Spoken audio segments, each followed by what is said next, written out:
राधे राधे दोस्तों, आज हम शिव पुराण का पाठ शुरू करते हैं। शुरू करने से पहले मेरी आप सबसे विनती है कि मेरे चैनल को सब्सक्राइब, लाइक और शेयर करना ना भूलें, ताकि हम आपके लिए अच्छी अच्छी कथाएं और पुराणे ला सकें।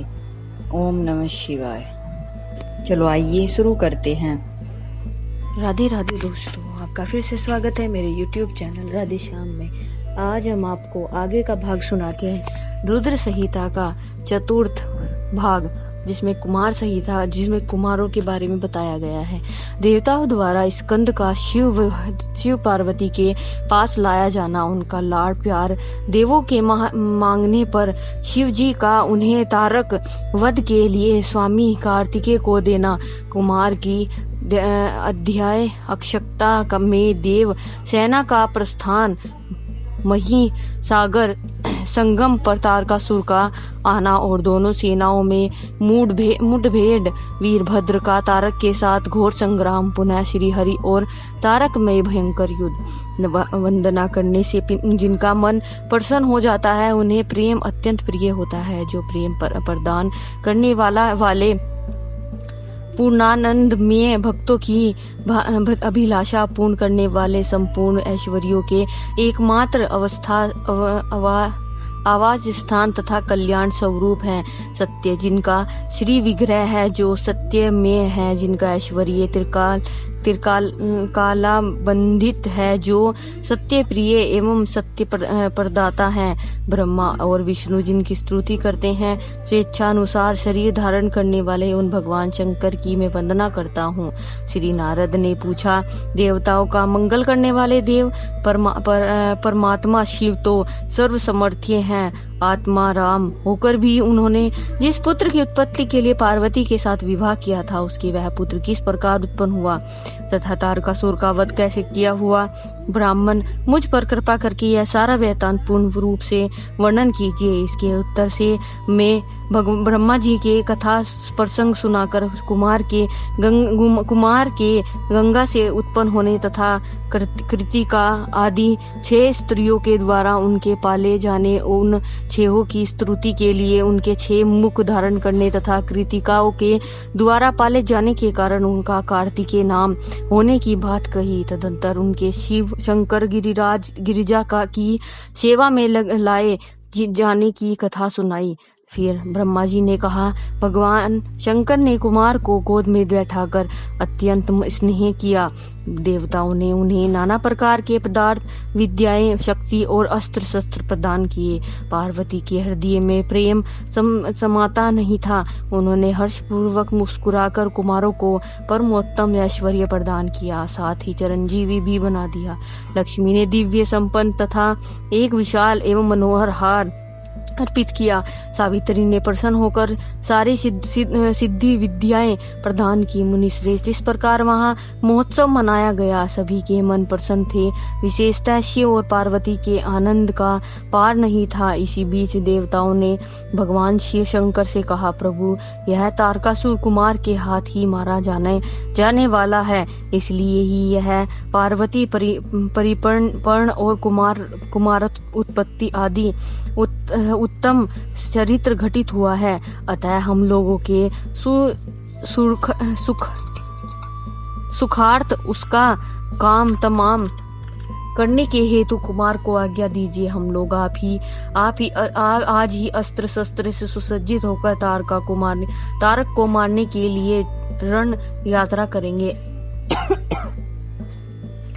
ब्रह्मा जी कहते हैं, मुने यह सुनकर भगवान शंकर का हृदय दारिद्र हो गया। उन्होंने उनकी प्रार्थना स्वीकार करके उसी समय तारक का वध करने के लिए अपने पुत्र कुमार को देवताओं को सौंप दिया। फिर तो शिव जी की आज्ञा मिल जाने पर ब्रह्मा, विष्णु आदि सभी देवता एकत्रित होकर गुह को आगे करके तुरंत ही उस पर्वत से चल दिए। उस समय श्री हरि आदि देवताओं के मन में पूर्ण विश्वास था कि वे अवश्य तारक का वध कर डालेंगे। वे भगवान शंकर के तेज से भावित हो कुमार के सेनापतित्व में तारक का संहार करने के लिए रण क्षेत्र में आए। उधर महाबली तारक ने जब देवताओं के इस युद्ध को उद्धृत को सुना, तब वह भी एक विशाल सेना के साथ देवों के युद्ध करने के लिए तारक की ही तत्काल ही चल दिया। उसकी उस विशाल वाहिनी को आती देख देवताओं को परम विस्मय हुआ। फिर तो वे बलपूर्वक बारंबार सिंहनाद करने लगे। उसी समय तुरंत ही भगवान शंकर की प्रेरणा से विष्णु आदि संपूर्ण देवताओं के प्रति आकाशवाणी हुई। आकाशवाणी ने कहा, देवगण, तुम लोग जो कुमार के अधिनायक तत्व में युद्ध करने के लिए उत्तम हुए हो, इससे तुम संग्राम में दैत्यों को जीतकर विजय होगे। ब्रह्मा जी कहते हैं, मुने, उस आकाशवाणी को सुनकर सभी देवताओं का उत्साह बढ़ गया। उनका भय जाता रहा और वे विरोचित गर्जना करने लगे। उनकी युद्ध कामना बलवती हो उठी और वे सब के सब कुमार को अग्रणी बनाकर बड़ी उतावली के साथ मही सागर संगम को गए। उधर बहुसंख्यक असुरों से घिरे हुए वह तारक भी बहुत बड़ी सेना के साथ शीघ्र ही वहां धमका जहां वे सभी देवता खड़े थे। उस असुर के आगमन काल में प्रलयकालीन मेघा के समान गर्जना करने वाली रणभेरिया तथा अन्य कर्क शब्द करने वाले रणवृद बज रहे थे। उस समय तारकासुर के साथ आने वाले दैत्य ताल ठोकते हुए गर्जना कर रहे थे। उनके पदाघात से पृथ्वी कांप उठी थी। उस अत्यंत भयंकर कोलाहल को सुनकर भी सभी देवता निर्भय हो बने रहे। वे एक साथ मिलकर तारकासुर से लोहा लेने के लिए डटकर खड़े हो गए। उस समय देवराज इंद्र कुमार को गर्जा पर बैठाकर सबसे आगे खड़े हो गए। वे लोकपालों से घिरे हुए थे और उनके साथ देवताओं की महती सेना थी। तत्पश्चात कुमार ने उस गर्जना को तो महेंद्र को ही दे दिया और वे स्वयं एक ऐसे विमान पर आरूढ़ हुए जो परमाश्चर्यजनक तथा नाना प्रकार के रत्नों से सुशोभित था। उस समय वह विमान पर सवार होने से सर्वगुण संपन्न महायशवी शंकर पुत्र कुमार उत्कृष्ट शोभा से संयुक्त होकर सुशोभित हो रहे थे। उन पर परम आकाशमान चवर डुलाए जा रहे थे। इसी पर बीच बलाभिमानी एक महावीर देवता तथा दैत्य क्रोध से विलय होकर परस्पर युद्ध करने लगे। उस समय देवताओं तथा दैत्यों में बड़ा घमासान युद्ध हुआ। क्षण भर में ही सारी रणभूमि रुंड मुंडों से व्याप्त हो गई। आज की कथा हम यही समाप्त करते हैं। आगे की कथा आपको कल सुनाएंगे। ओम नमः शिवाय।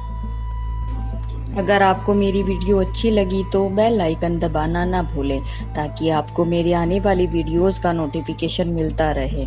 धन्यवाद। ओम नमः शिवाय।